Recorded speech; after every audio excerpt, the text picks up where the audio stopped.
ஆயிரமும் சிறியவன் பலத்த ஜாதியும் ஆவான். கர்த்தராகிய நான் ஏற்ற காலத்தில் இதை தீவிரமாய் நடப்பிப்பேன். ஏசாயா 60:22.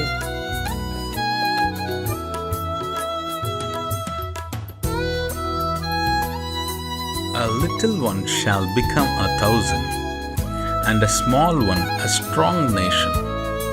I, the Lord, will hasten it in His time.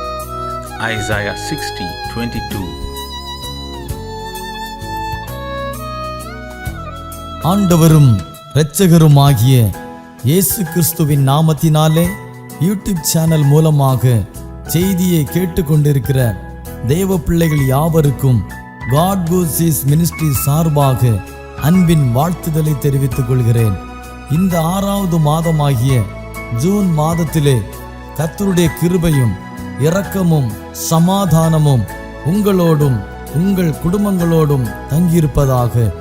தேவனுடைய சமாதானம் உங்களுடைய இல்லங்களிலே உங்களுடைய தனிப்பட்ட வாழ்க்கையிலே காணப்பட வேண்டும் என்று வாழ்த்தி ஆசீர்வதிக்கிறேன். உங்களுக்காகவும் உங்கள் குடும்பங்களுக்காகவும் தினந்தோறும் ஜெபித்து வருகிறோம். தேவனாகிய கர்த்தர் இந்த மாதத்திலே நம் கண்ணீருக்கெல்லாம் ஒரு பதிலை தர உண்மையுள்ளவராயிருக்கிறார் என்பதை நான் விசுவாசிக்கிறேன். நீங்களும் அதை விசுவாசித்து தேவனுடைய நாமத்தை மகிமைப்படுத்தி உங்களை ஒப்பு கொடுங்கள்.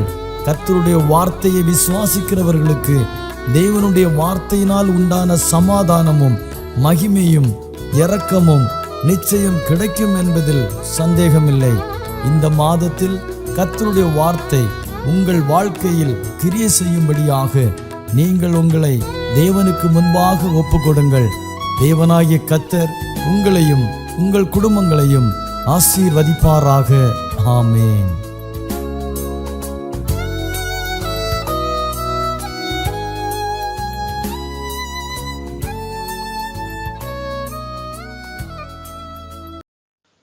ஆண்டவரும் இரட்சகருமாய் இருக்கிற இயேசுவின் நாமத்தினாலே இந்த காலை வேளையிலே உங்கள் யாவரையும் நான் வாழ்த்துகிறேன்.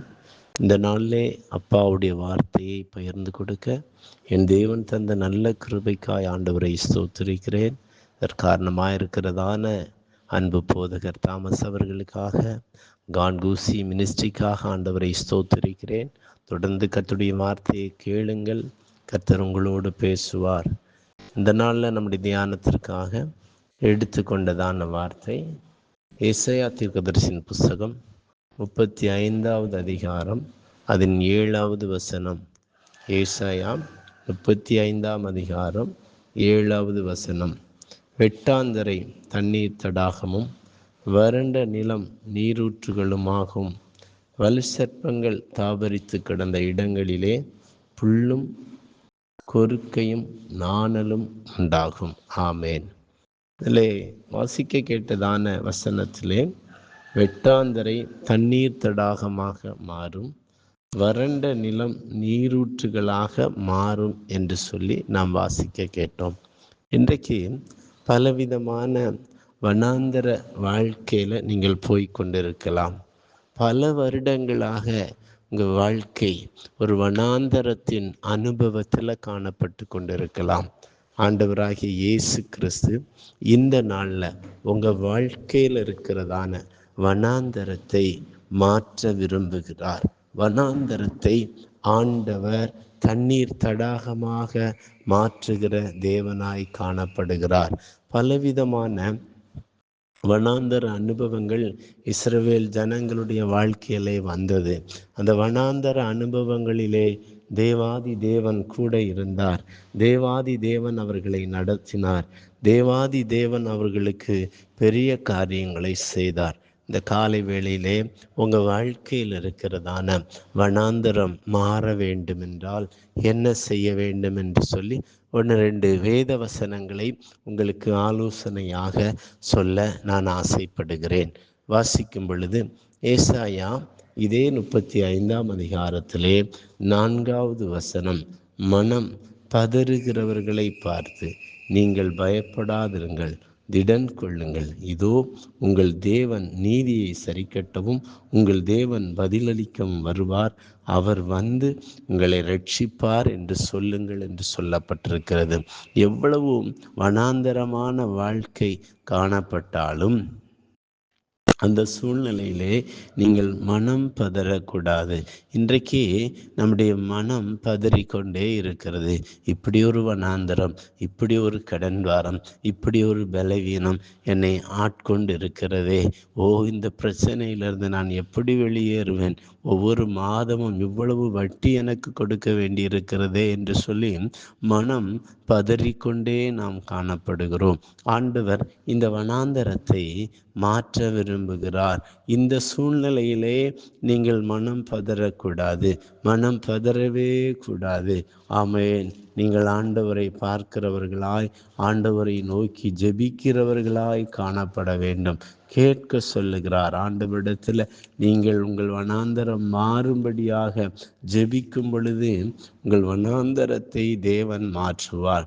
ஆமேன். ஆதியாகமம் 21 அதிகாரத்திலே ஆமேன் ஸ்தோத்திரம் 11 முதல் 16 வரை உள்ள வசனங்களிலே நீங்கள் பார்ப்பீர்கள் என்றால் கர்த்தருக்கு ஸ்தோத்திரம், அங்கே காணப்படுகிறதான ஒரு வனாந்தரத்தை நீங்கள் பார்க்க முடியும். அந்த வனாந்தரத்திலே ஆமேன் ஆகார் தன் பிள்ளையை வைத்து ஆமேன் அனுப்பப்படுகிறதான ஒரு சூழ்நிலை. அந்த பெயர் சபா வனாந்தரத்திலே அவளுக்கு உதவி செய்ய ஒருவரும் இல்லை. ஆமேன் ஸ்தோத்திர. மனிதன் கொடுத்ததான தண்ணீர் தீர்ந்து போய்விட்டது. ஆனால் தேவன் அற்புதத்தை செய்கிறவராய் இருக்கிறார். பிள்ளை அழுது கொண்டிருக்கிறது, தண்ணீர் தாகத்தினாலே கதறி கொண்டிருக்கிறது. இப்பொழுது என் பிள்ளை மரித்து போய்விடும் என்று சொல்லி பிள்ளையை ஆமேன் கிடத்தி விட்டு தூரத்தில் போய் அழுது கொண்டிருக்கிறாள் ஆகா. கர்த்தர் பிள்ளையின் சத்தத்தை கேட்டு ஆகாரின் கண்களை திறந்து அவளுடைய வனாந்தரத்தை அன்றைக்கு மாற்றினார் அல்லவா? ஆமேன் ஸ்தோத்திரம். இன்றைக்கும் அழுது ஜெபிக்கிற தேவ பிள்ளைகளுடைய வனாந்தரத்தை கட்டாயமாக ஆண்டவர் மாற்றுவார். ஆமேன். ஆண்டவர் உங்கள் வனாந்தரத்தை மாற்ற போதுமானவராய் காணப்படுகிறார். நீங்கள் அந்த வசனத்தில் வாசிக்கும் பொழுது மனம் பதறுகிறவர்களை பார்த்து நீங்கள் பயப்படாதிருங்கள், திடன் கொள்ளுங்கள். இதோ உங்கள் தேவன் நீதியை சரிக்கட்டவும் உங்கள் தேவன் பதிலளிக்கவும் வருவார். எனவே இந்த வனாந்தர வாழ்க்கை மாறுவதற்கு நீங்கள் தேவனை நோக்கி ஜெபிக்க வேண்டும். ஜெபிக்கும் பொழுது கர்த்தர் உங்கள் வனாந்தரத்தை மாற்றுவதற்காக வருவார். அவர் வந்து உங்கள் வனாந்தரத்தை மாற்றுவார். உங்கள் வாழ்க்கையில் கர்த்தர் பெரிய காரியங்களை செய்து உங்களை ஆசீர்வதிக்க அவர் போதுமானவராய் காணப்படுகிறார். எனவே முதலாவதாக ஜெபம் பண்ணுங்கள். இரண்டாவதாக அதே ஏசாயா 35 அதிகாரம் 3வது வசனம் இவ்வாறாக சொல்லுகிறது, தளர்ந்த கைகளை திடப்படுத்தி தள்ளாடுகிற முழங்கால்களை பலப்படுத்த சொல்லுகிறார். ஆமேன். தளர்ந்து போகாதிருங்கள். ஆமேன். மனம் பதறாதிருங்கள். ஆமேன். ஜெபம் பண்ணுங்கள். தளர்ந்து போகாதிருங்கள், திடப்படுங்கள். ஆமேன் சோத்திர. எந்த சூழ்நிலை வந்தாலும் நீங்கள் தளர்ந்து போகாமல் உங்கள் கைகளை திடப்படுத்துகிறவர்களாய் காணப்பட வேண்டும். அமலேக் இஸ்ரவேலுக்கு விரோதமாய் யுத்தம் செய்து கொண்டிருந்த பொழுது மோசே ஆமேன் மலை மேலே ஏறி ஆமேன் கைகளை உயர்த்தி பிடித்து கொண்டிருந்தான். அவன் கை உயர்த்தப்பட்ட பொழுதெல்லாம் இஸ்ரவேலர் அமலேக்கை மேற்கொண்டார்கள். அவன் கை சோர்ந்து போய் கீழே விழும் பொழுது அமலேக் இஸ்ரவேலை மேற்கொண்டார்கள். எனவே சோர்வு வரும் பொழுது சத்துரு நம்மை ரொம்ப சுலபமாய் மேற்கொண்டு விடுவான். ஆமேன். அன்பான கர்த்தருடைய பிள்ளைகளே, நீங்கள் சோர்ந்து போகாமல் உங்கள் கைகளை தளர்ந்து போயிருக்கிறதான கைகளை திடப்படுத்துங்கள். தள்ளாடுகிற முழங்கால்களை பலப்படுத்துங்கள். ஆமேன். ஒரு மோசேக்கு ஊரையும் ஆரோனையும் ஏற்படுத்தினது போல தேவ சமூகத்திலே உங்களுக்கு உடன் இருந்து ஜெபிப்பதற்கு ஆட்களை ஏற்படுத்துங்கள். குடும்பமாய் அமர்ந்து தளர்ந்து போகாமல் தேவனை நோக்கி பாருங்கள். உங்கள் வனாந்தரத்தை தேவன் மாற்ற அவர் அவர் போதுமானவராய் காணப்படுகிறார். எனவே வனாந்தரத்தின் அனுபவத்திலே வனாந்தரம் மாறுவதற்காக தளர்ந்து போன கைகளை திடப்படுத்துங்கள் என்று சொல்லுகிறார். இரண்டாவதாக, மனம் பதறாதிருங்கள், பயப்படாதிருங்கள், திடன் கொள்ளுங்கள், கர்த்தரை நோக்கி கூப்பிடுங்கள் என்று சொல்லி ஆண்டவர் சொல்லுகிறதை பார்க்கிறோம். எனவே மூன்றாவதாக ஒரு காரியத்தை சொல்லி நான் உங்களுக்காக ஜெபிக்க ஆசைப்படுகிறேன். மத்தேயு எழுதின சுவிசேஷம் 9ஆம் அதிகாரம் 2வது வசனம். அங்கே படுக்கையிலே கிடந்த ஒரு திமிர்வாதக்காரனை அவரிடத்தில் கொண்டு வந்தார்கள். இயேசு அவர்களுடைய விசுவாசத்தை கண்டு திமிர்வாதக்காரனை நோக்கி, மகனே, திடன் கொள், உன் பாவங்கள் உனக்கு மன்னிக்கப்பட்டது என்று சொன்னார். ஆமென். மூன்றாவதாக, நீங்கள் விசுவாசிக்க வேண்டும். ஆமென். விசுவாசம்தான் இன்றைக்கு உங்கள் வாழ்க்கையில உங்களை திடப்படுத்துகிறதாய் காணப்படும். விசுவாசிக்கும் பொழுது உங்கள் விசுவாசம் உங்களுக்கு பலனை கொண்டு வரும். விசுவாசம் இல்லாமல் ஆண்டவரிடத்திலிருந்து நம்மை ஒன்றும் பெற முடியாது. உங்கள் வனாந்தரம் மாறுவதற்காக ஆண்டவரை விசுவாசியுங்கள். நீங்க நினைக்கலாம், நான் எத்தனையோ ஆண்டுகளாக இந்த வனாந்தர பாதையில் நான் போய்கொண்டிருக்கிறேன், ஆனால் என்னுடைய வாழ்க்கையில் இன்னும் அற்புதம் நடக்கலையே என்று சொல்லி. ஆமென். ஸ்தோத்திரம். மத்தேயு 14:27. உடனே இயேசு அவர்களோடே பேசி, திடன் கொள்ளுங்கள், நான் தான், பயப்படாதிருங்கள் என்றார். ஆமென். ஆண்டவர் நம்மோடு கூட இருக்கிறார். ஆமென். படகு நடுக்கடலில் திணறிக் கொண்டிருக்கிறதான ஒரு அனுபவம் தான். ஆண்டவர் அவர்களோடு கூட இருந்தார். ஆண்டவர் அவர்களுக்காக கடலில் இறங்கி வந்தார். அதனால போராட்டத்தை கண்டு பிரச்சனைகளை கண்டு ஆமென் சோர்ந்து போகாமல் நீங்கள் திடன் கொள்ளுங்கள். கர்த்தர் உங்கள் விசுவாசத்தை கனப்படுத்துவார். உங்கள் விசுவாசத்திற்கு ஆசீர்வாதத்தை தந்து நடத்த அவர் போதுமானவராய் இருக்கிறார். என்னை கேட்கிற கர்த்தருடைய பிள்ளைகளே, இந்த காலை வேளையிலே பல விதத்தில் நீங்கள் சோர்ந்து போய் பலவிதமான வனாந்தரத்தின் அனுபவத்தில் நீங்கள் வாழ்ந்து கொண்டிருக்கலாம். கர்த்தராகிய தேவன், யெகோவாகிய தேவன் உங்கள் வனாந்தரத்தை அறிகிறார், வனாந்தரத்தை பார்க்கிறார். ஆமென். மனம் பதறாமல் ஜெபம் பண்ணுங்கள், தளர்ந்த கைகளை திடப்படுத்துங்கள், விசுவாசியுங்கள். என் ஆண்டவரால் எல்லாம் கூடும் என்று சொல்லி விசுவாசியுங்கள். விசுவாசிக்கிறவர்களுக்கு அற்புதம் நடக்கும். விசுவாசிக்கிறவர்கள் வாழ்க்கையில் இருக்கிறதான வனாந்தரம் மாறும். இந்த காலை வேளையிலே அர்ப்பணியுங்கள். நான் உங்களுக்காய் ஜெபிக்கிறேன். எங்கள் சர்வ வல்லமுள்ள தேவனே, பரிசுத்தமுள்ள பிதாவே, இந்த நாளில் நீர் எங்களோடு பேசின வார்த்தைகளுக்காய் ஸ்தோத்திரம். எங்கள் வாழ்க்கையில் இருக்கிறதான வனாந்தரம் மாறுவதற்காக வெட்டாந்தரை தண்ணீர் தடாகமாகவும் வறண்ட நிலம் நீரூற்றுகளுமாகவும் மாறும் என்று சொல்லியிருக்கீங்களே அப்பா, இந்த நிலை எங்கள் வாழ்க்கையில் கடந்து வருவதற்கு ஆண்டவரே எங்களுக்கு உதவி செய்வீராக. எத்தனையோ வனாந்தரங்கள் எங்களுக்கு முன்பதாக இருக்கிறது. அநேக வனாந்தரங்களை நாங்கள் கடந்து வந்திருக்கிறோம் ஆண்டவரே. அப்பாவுடைய கரத்தில் ஒப்பு கொடுக்கிறோம் ஆண்டவரே. தொடர்ந்து நாங்கள் ஆண்டவரே மனம் பதறாமல் ஜெபிக்கவும் தளர்ந்த கைகளை திடப்படுத்தவும் உதவி செய்வீராக. எல்லாவற்றுக்கும் மேலாக எங்கள் சர்வ வல்லமையுள்ள தேவன், வனாந்தரத்தை மாற்றுகிற பரலோக தேவன் எங்களோடு கூட இருக்கிறார் என்று சொல்லி விசுவாசித்து நீர் வைத்திருக்கிற நன்மைகளை நாங்கள் சுதந்திரித்து கொள்ள உதவி செய்வீராக. வார்த்தையை கேட்ட ஒவ்வொருவரையும் இயேசுவின் நாமத்தினாலே நீங்க ஆசீர்வதிக்கும்படியாய் ஜெபிக்கிறேன். துதிகன மகிமை உமக்கு செலுத்துகிறோம். இயேசுவின் நாமத்தில் ஜெபிக்கிறோம் பிதாவே. ஆமேன். God bless you. கர்த்தர் உங்களை ஆசீர்வதிப்பாராக. ஆமேன்.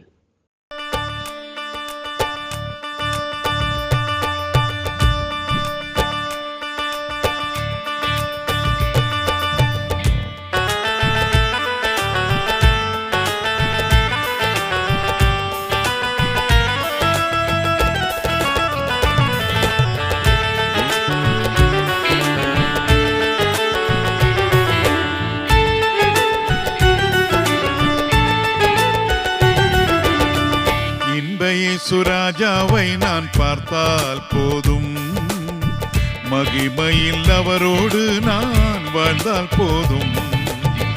இன்றைய சுராஜாவை நான் பார்த்தால் போதும், மகிமையில் அவரோடு நான் வாழ்ந்தால் போதும். நித்தியமா மோட்ச வீட்டில் சேர்ந்தால் போதும், நித்தியமாம் மோட்ச வீட்டில் சேர்ந்தால் போதும்.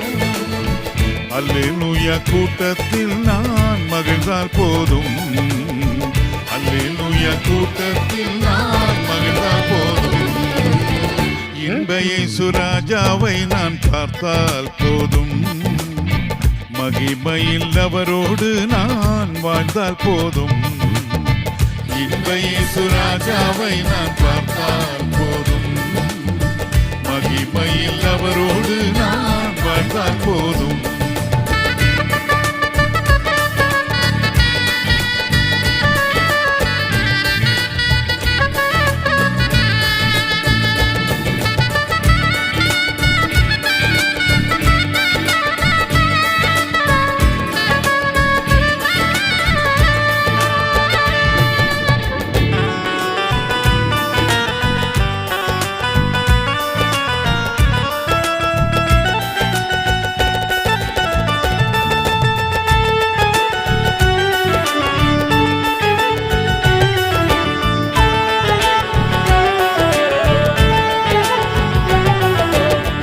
இயேசுவின் இரத்தத்தாலே மீட்கப்பட்டு வசனமாம் வேலியாலே காக்கப்பட்டு. இயேசுவின் இரத்தத்தாலே மீட்கப்பட்டு வசனமாம் வேலியாலே காக்கப்பட்டு.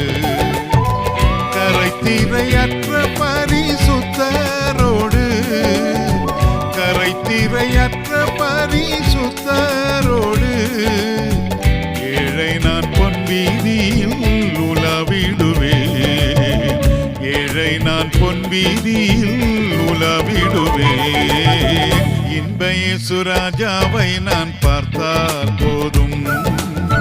மகிமையில் அவரோடு நான் வாழ்ந்தால் போதும். இன்ப இயேசு ராஜாவை நான் பார்த்தால் போதும். மகிமையில் அவரோடு நான் வாழ்ந்தால் போதும்.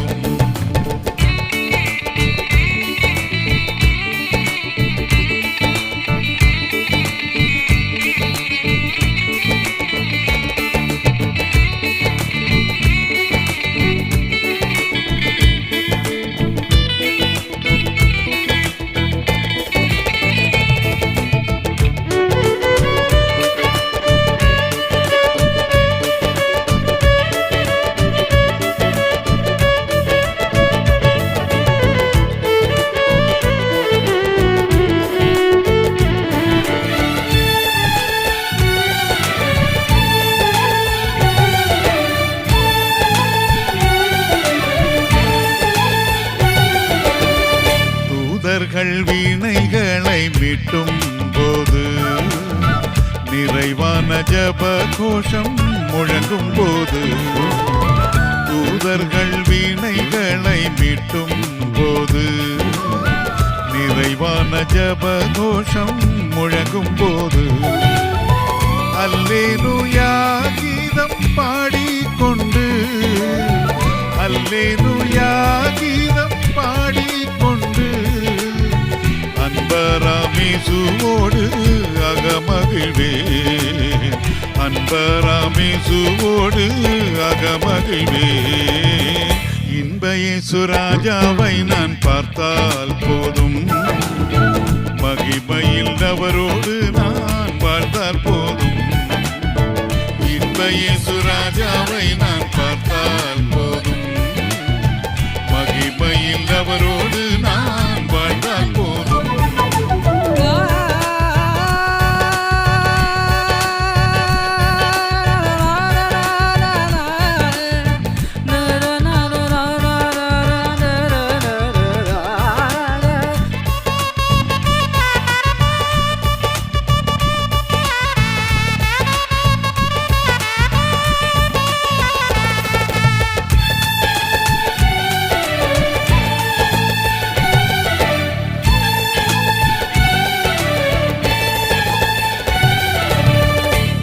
கிரீடம் சூட்டப்பட்ட தலையை பார்ப்பேன்.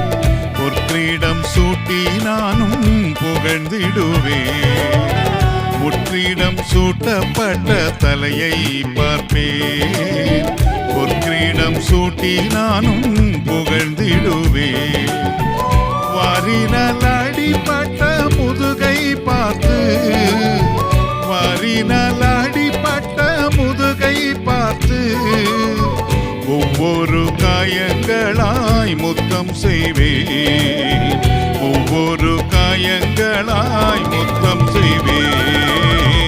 இன்ப இயேசு ராஜாவை நான் பார்த்தால் போதும், மகிமையில் அவரோடு நான் வாழ்ந்தால் போதும். இன்ப இயேசு ராஜாவை நான் பார்த்தால் போதும், மகிமையில் அவரோடு நான் வாழ்ந்தால் போதும். நித்தியமா மோட்ச வீட்டில் சேர்ந்தால் போதும், நித்தியமா மோட்ச வீட்டில் சேர்ந்தால் போதும். அல்லேலூயா கூட்டத்தில் நான் மகிழ்ந்தால் போதும், அல்லேலூயா கூட்டத்தில் நான் மகிழ்ந்தால் போதும். இன்ப இயேசு ராஜாவை நான் பார்த்தால் போதும், மகிமையில் அவரோடு நான் வாழ்ந்தால் போதும். இன்ப இயேசு ராஜாவை நான் பார்த்தால் போதும், மகிமையில் அவரோடு நான் வாழ்ந்தால் போதும்.